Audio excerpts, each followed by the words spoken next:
inevitable. Have you ever wanted the power of Thanos and that mighty snap? Look no further, guys.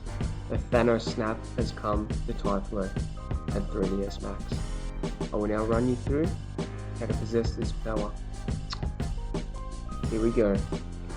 Now, firstly what we want to do is draw a torus knot. It's under the Extended Primitives tab. To the right, torus knot. Drag your torus knot in. The size is up to your discretion, it doesn't really matter. We'll give it a nice well-rounded thickness. And now what you want to do is go to the Modify tab, right click your torus knot and select Editable Poly. From this step, we will now clone the object as a copy. Under Edit Poly, select Element and select the entire element. Element. And now select the entire element. Now you should right click the torus knot and select Clone.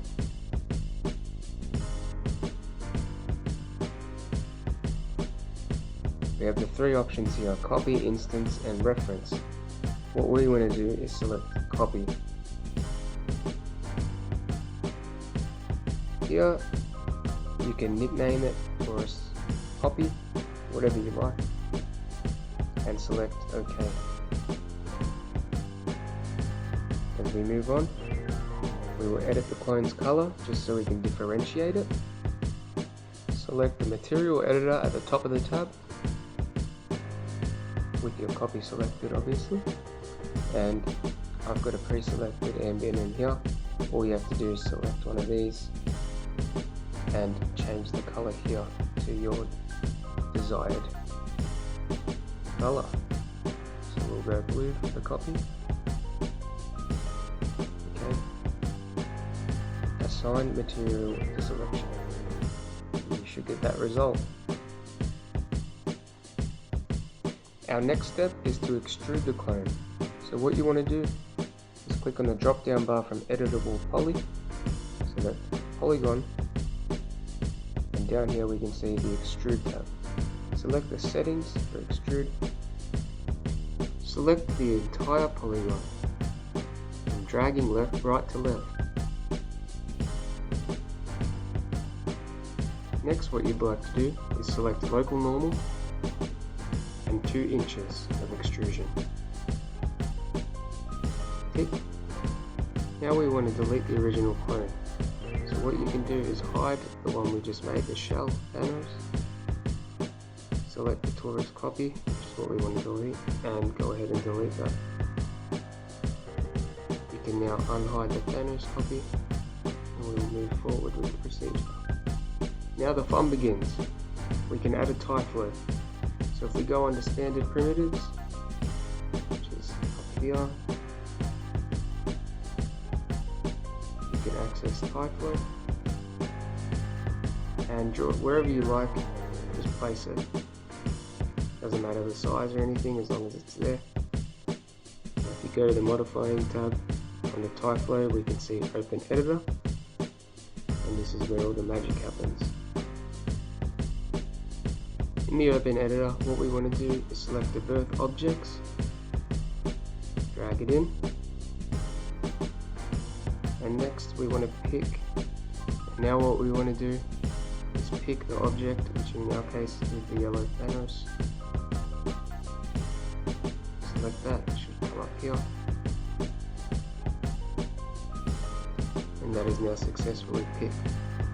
Now to add any of these factors into our equation here, you can simply select the tab key, and this is just a shortcut putting in commands. And next up we want the Voronoi fracture. So we type that in, there it is, select enter, and there it is. Now we can edit this, and what we want to do is set the points to 1000. Get our dried effect, just like that. Following the Voronoi fracture, we can start adding some physics. So we click the tab key, type in physics, you can see the physics shape. Now bear in mind this might lag a bit, but it's all part of the computational loading. You can see as the image is starting to transition, it's showing the effect starting to take place. It can be previewed here in the animation tab, showing it slowly falling off. What we wanted to do is flow along like a breeze rather than just falling off, so this is what the physics engine does. Sets that geometry's path as if it's in real life with a real wind simulation. So next, after the physics shape, we can add a physics switch. Tab key, physics switch.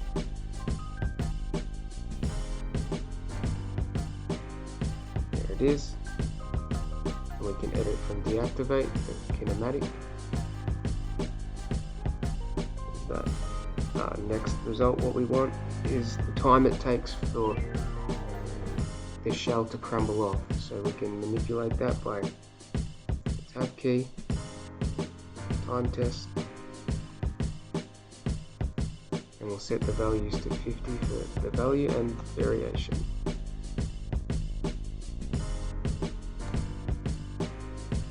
There we go. We can now add another physics shape, and what we want to do is add it separately rather than a part of the current event one that we have. What we want to do is connect it to the time test to make those physics a reality of the time lag, and we're actually free to hide our shell, so the Thanos shell, and as you can see it's still displaying as Tyflow has now put its own input there.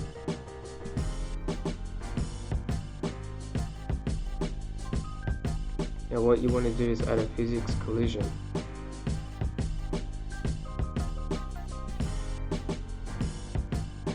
And you should pick the physics collision to your original torus knot, just like that, and change the hull type to a mesh.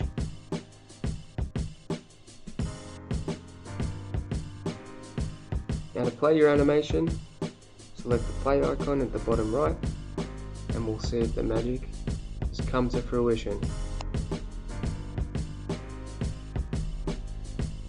And just like that, it's moving off to the side as we wanted and intended, as if it's blowing off into the wind, just like Thanos snaps. Now if you want that added impact, you can always finish it like this. You stay classy, Swinburne.